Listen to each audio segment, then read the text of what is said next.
Selamat datang di channel Alur Donghua. Sebelum menonton, silahkan subscribe, biar Mimin tambah semangat update-nya. Pedang 5 warna perlahan turun dari atas, dan Jucu langsung dilanda firasat buruk saat melihatnya. Dengan demikian, ia meluncurkan pilar hitam dan merah di depannya ke udara sebagai pembalasan, dan ketika kekuatan angin dan api melonjak ke atas, udara berputar dan melengkung dengan keras di tengah suara mendengung yang keras.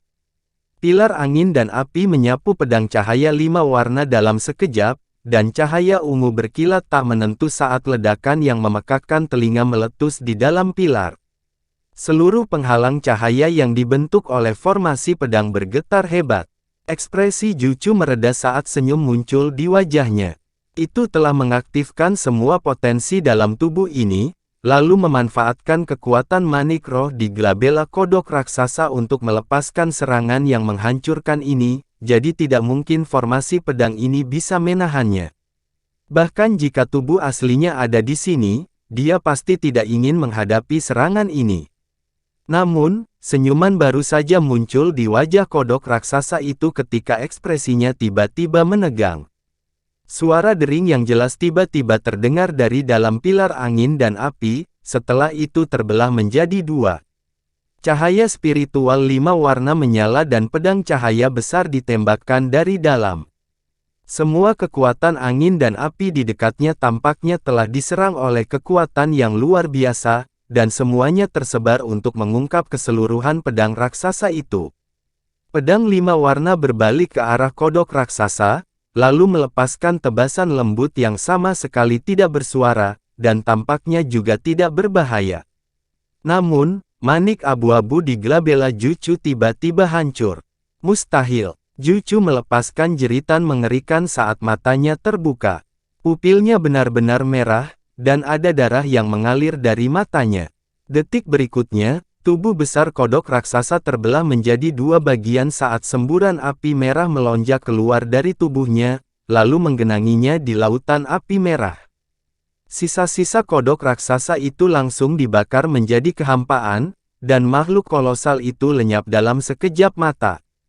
Katak besar itu benar-benar tidak berdaya di hadapan pedang Ki asal, dan bahkan jiwanya tidak berhasil melarikan diri. Cahaya biru menyala di atas, dan Han Li muncul dalam formasi pedang. Dia melihat ke bawah pada nyala api yang membakar di bawah dan menghela nafas pelan. Seperti yang diduga, memanfaatkan kekuatan langit dan bumi dapat menciptakan serangan yang jauh lebih kuat daripada teknik rahasia biasa. Jika bukan karena tidak ada cukup Ki asal dunia di lorong Ki jahat itu, pedang asal Ki ini kemungkinan besar sudah cukup untuk membunuh kera jahat itu juga. Dalam hal ini, saya tidak perlu melemahkan proyeksi iblis saya dengan menggunakan harta karun surgawi yang mendalam itu. Dia kemudian mengalihkan pandangannya ke arah lautan api di bawah kakinya, dan dia tiba-tiba mengangkat kelopak matanya sebelum membuat gerakan meraih.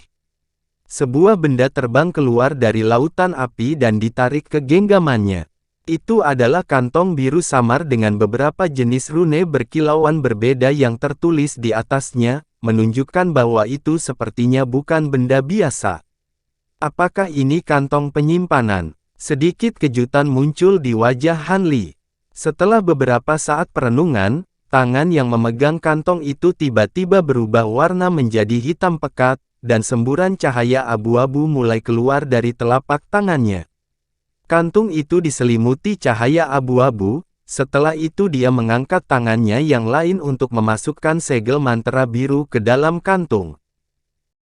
Kantung biru itu bergetar tak menentu sebelum cahaya spiritual meletus dari pembukaannya, dan perlahan membuka. Setelah itu, sebuah bola cahaya biru ditembakkan dari dalam sebelum segera mencoba untuk terbang ke kejauhan. Namun, Han Li sudah siap, jadi dia pasti tidak akan membiarkannya begitu saja. Sebuah harum dingin terdengar saat cahaya abu-abu membengkak secara drastis dari tangannya, menyapu ke arah bola cahaya sebelum menutupinya. Cahaya abu-abu dan biru terjalin sesaat, dan bola cahaya kembali ke bentuk aslinya, yaitu manik biru yang berkilauan dan tembus pandang. Manik itu seukuran ibu jari manusia, dan ada cahaya biru yang berputar-putar di sekelilingnya. Apakah ini inti dalam? Han Li menyapu indera spiritualnya ke arah objek dengan bingung. Tidak, tapi sepertinya itu juga bukan harta karun. Han Li menarik manik itu kembali padanya sebelum mencabutnya di antara dua jarinya, lalu mengangkat ke matanya untuk pemeriksaan lebih dekat. Baiklah. Aku akan mempelajarinya nanti ketika aku punya waktu. Keluar dari sini secepat mungkin adalah prioritas utamaku, gumam Han Li sambil membalik tangan untuk menghasilkan kotak batu giok, yang dia tempatkan manik ke dalam. Setelah itu, dia menatap api merah yang masih menyala di bawah, dan ekspresinya sedikit berubah. Tiba-tiba, cahaya perak melintas dari penghalang cahaya biru di atas, dan Spirit Emulsing Fire Raven melesat maju sebelum terjun lebih dulu ke lautan api. Hamparan luas api yang menghanguskan benar-benar dilahap oleh Raven api perak dalam sekejap mata, setelah itu ia mengangkat kepalanya dan mengeluarkan teriakan gembira. Ia kemudian melebarkan sayapnya dan terbang menuju Han Li sebelum menghilang ke dalam tubuhnya.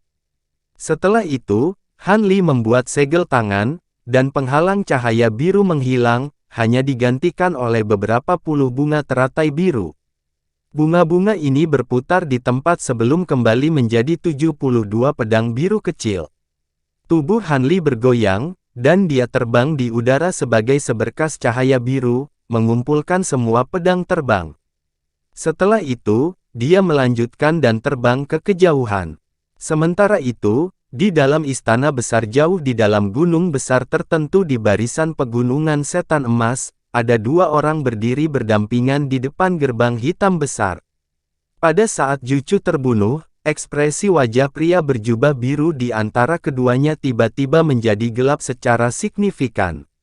Apakah ada yang salah, Saudara Tai? Pria berjubah merah di sampingnya bertanya. Tidak juga, hanya saja salah satu avatarku telah dihancurkan, pria berjubah biru itu menjawab dengan jujur. Pada saat ini, seorang lelaki tua yang diselimuti cahaya perak tiba-tiba menyela dari dekat, avatar.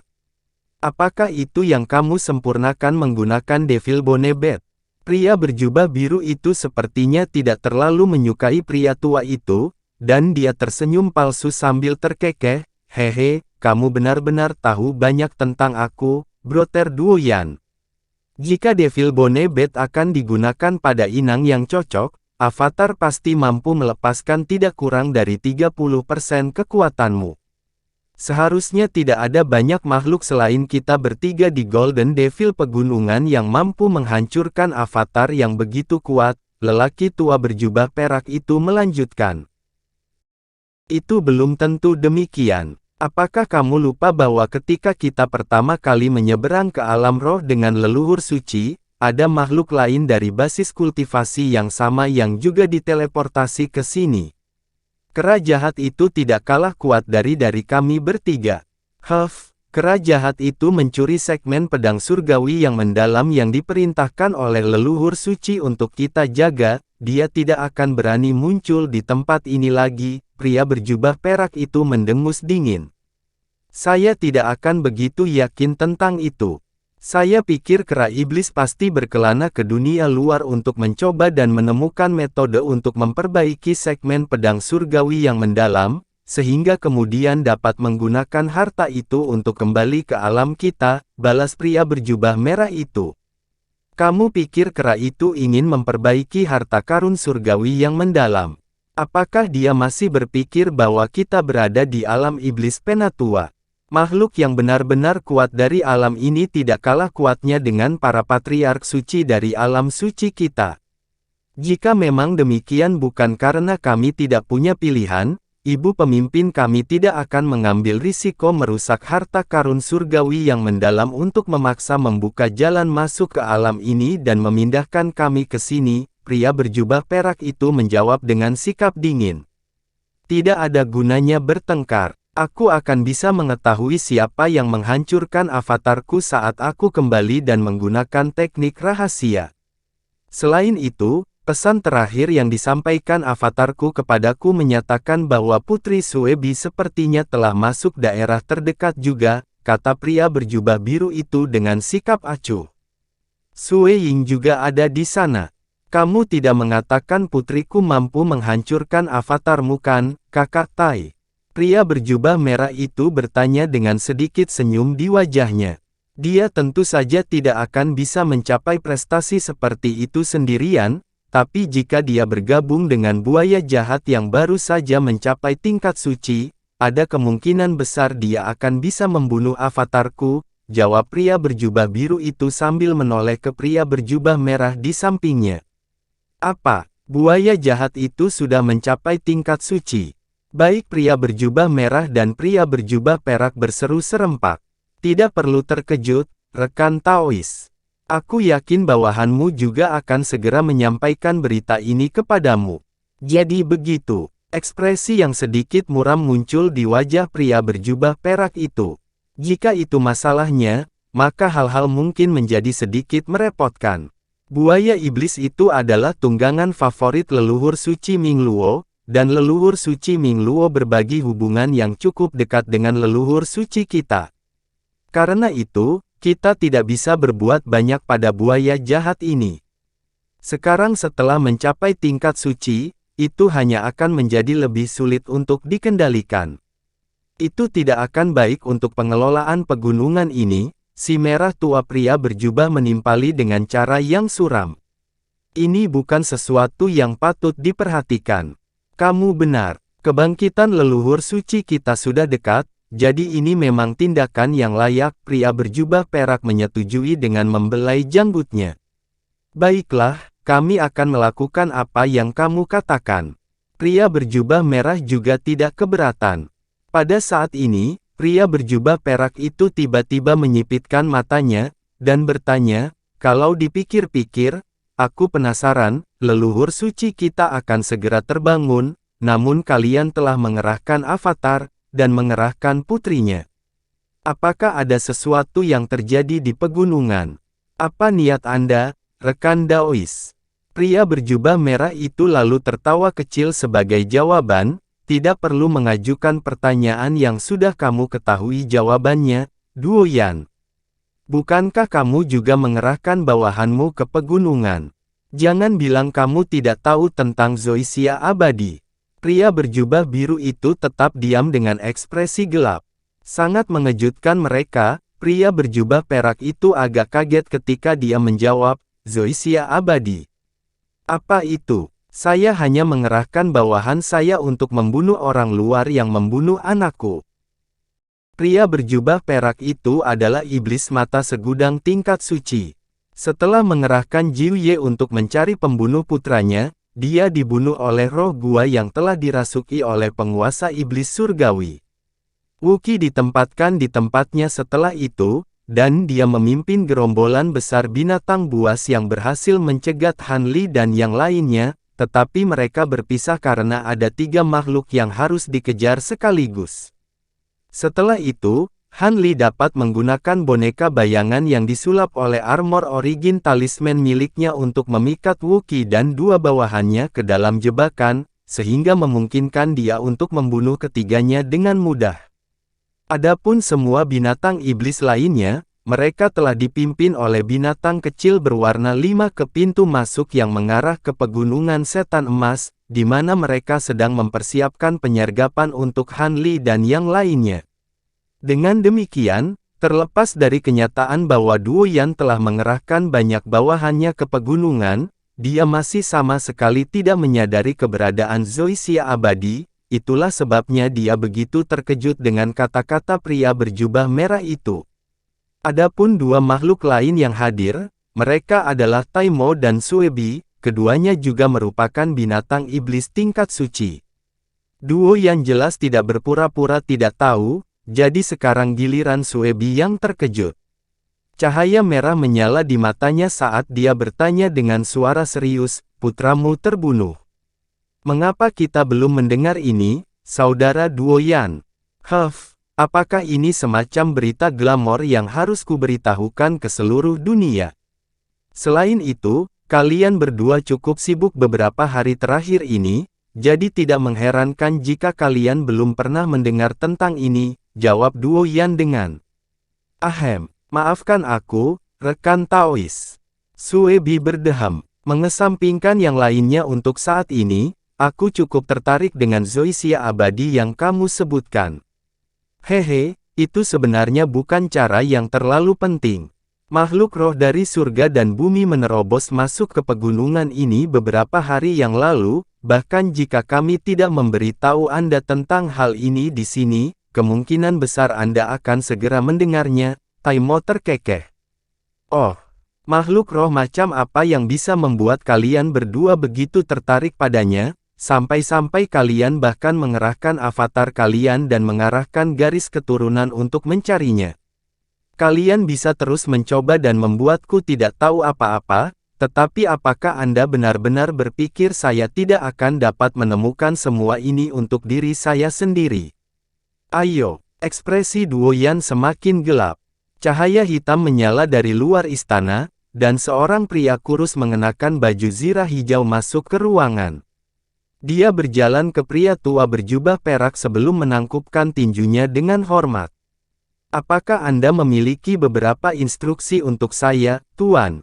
Pergi dan teliti roh yang dikenal sebagai zoisia abadi segera. Cari tahu apa itu dan keberadaannya saat ini, perintah Duo Yan dengan suara dingin. Iya, Tuan, pria berbaju zirah hijau itu menjawab tanpa ragu-ragu, dan cahaya hitam memancar dari tubuhnya saat dia terbang keluar sebagai seberkas cahaya hitam.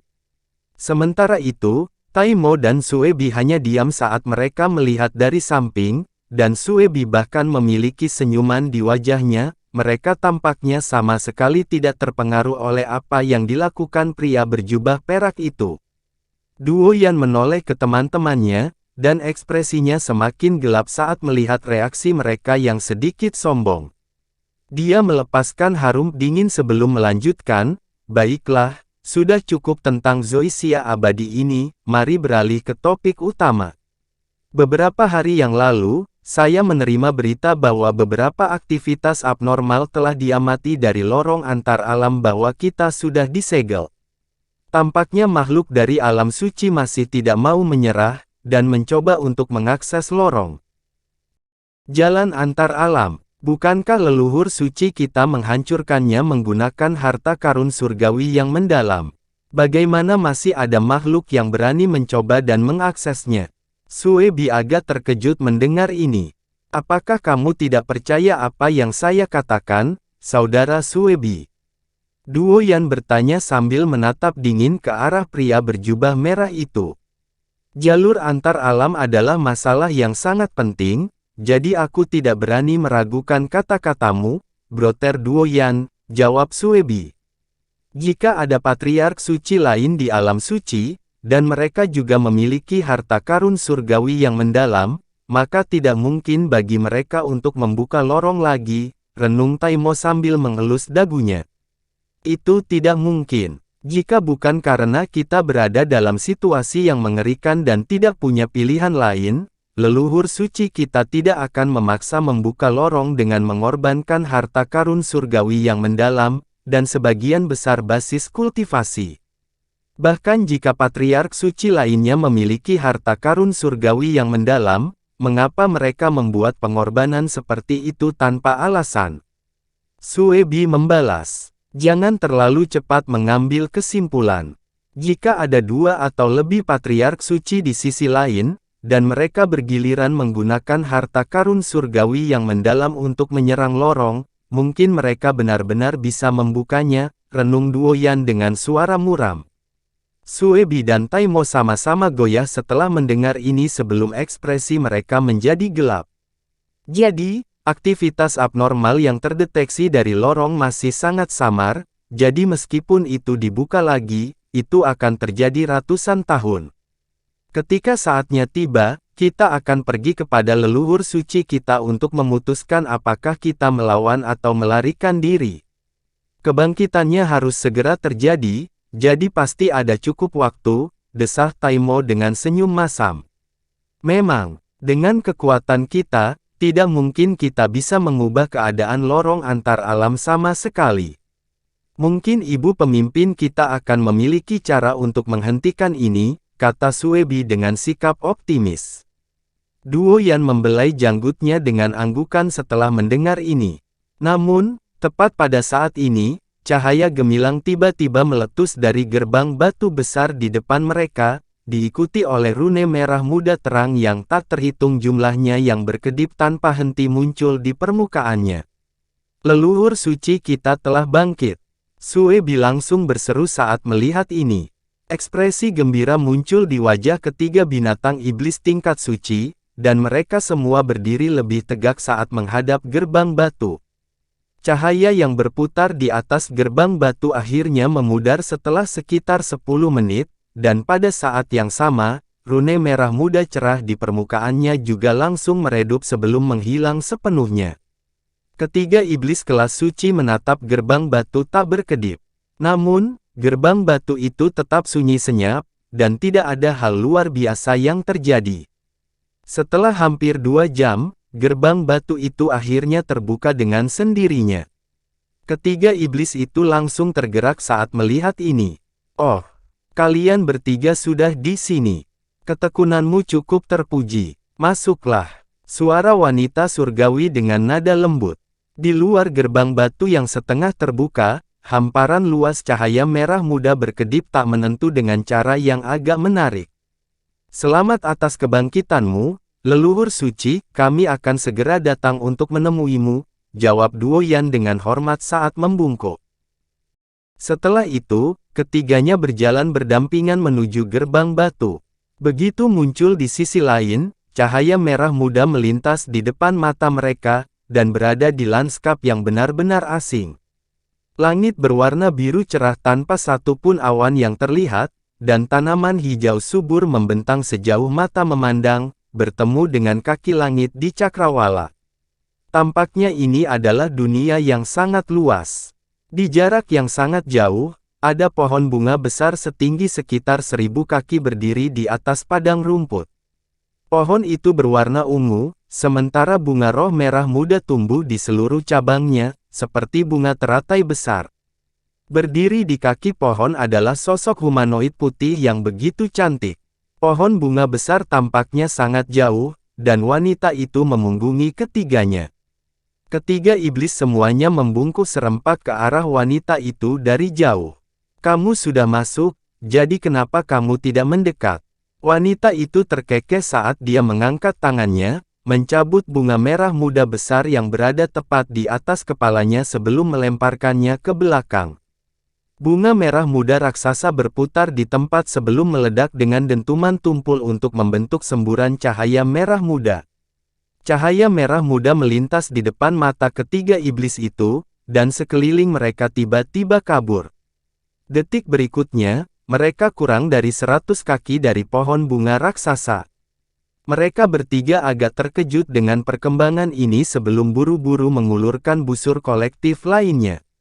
Tidak perlu formalitas. Kalian semua telah mengikutiku selama ribuan tahun, jadi aku yakin kalian tahu bahwa aku bukan penggemar gerakan seperti itu. Wanita itu tidak berbalik, tetapi suaranya sangat lembut dan menenangkan. Terlepas dari apa yang dikatakan wanita itu, ketiga iblis itu tidak berani melewatkan formalitas apapun saat mereka membungkuk dengan hormat. Terima kasih, leluhur suci. Selamat telah kembali ke puncak kekuatanmu. Saya tidak akan mengatakan bahwa saya telah kembali ke puncak kekuatan saya. Bahkan sekarang, saya hanya mendapatkan kembali sebagian kecil dari kekuatan sihir saya. Bagian yang tersisa dari basis kultivasi saya tidak dapat dipulihkan melalui tidur dan kultivasi saja. Saya harus merekrut bantuan dari beberapa item eksternal. Item eksternal. Ketiga iblis saling melirik setelah mendengar ini. Memang, dan itu juga bukan barang biasa. Namun, alam roh ini tidak kalah dengan alam suci kita, jadi seharusnya ada peluang bagus bahwa kita bisa mendapatkan barang-barang itu, gumam wanita itu, tetapi ekspresi khawatir di wajahnya memungkiri kepercayaan pada kata-katanya. Beritahu kami apa barang-barang ini, dan selama mereka ada di alam roh, kami pasti akan menemukannya. Leluhur suci, Taimo menangkupkan tinjunya dengan hormat. Dua iblis lainnya juga menimpali untuk mengungkapkan kesetiaan mereka. Hehe, aku menghargai pemikiran itu, tapi ini bukan alam suci kita.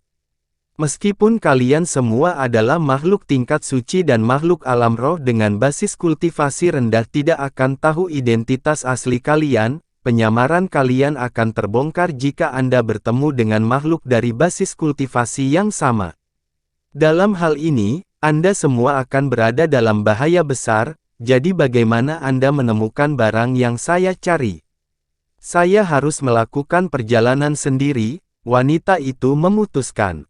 Kamu akan pergi sendiri. Kamu tidak bisa, leluhur suci. Kekuatanmu masih belum sepenuhnya pulih, bagaimana jika kamu bertemu dengan makhluk dari basis kultivasi yang sama? Tolong pertimbangkan kembali, leluhur suci. Jangan khawatir, ada kemungkinan yang dapat diabaikan bahwa saya akan bertemu makhluk sekaliber yang sama seperti saya di alam roh. Sebagian besar makhluk dari basis kultivasi itu akan mengasingkan diri di gua mereka, berkultivasi dengan giat untuk mempersiapkan kesengsaraan surgawi yang menunggu mereka. Meskipun saya hanya memulihkan sebagian kecil dari kekuatan sihir saya masih lebih dari mampu untuk melarikan diri bahkan jika saya bertemu makhluk di level saya.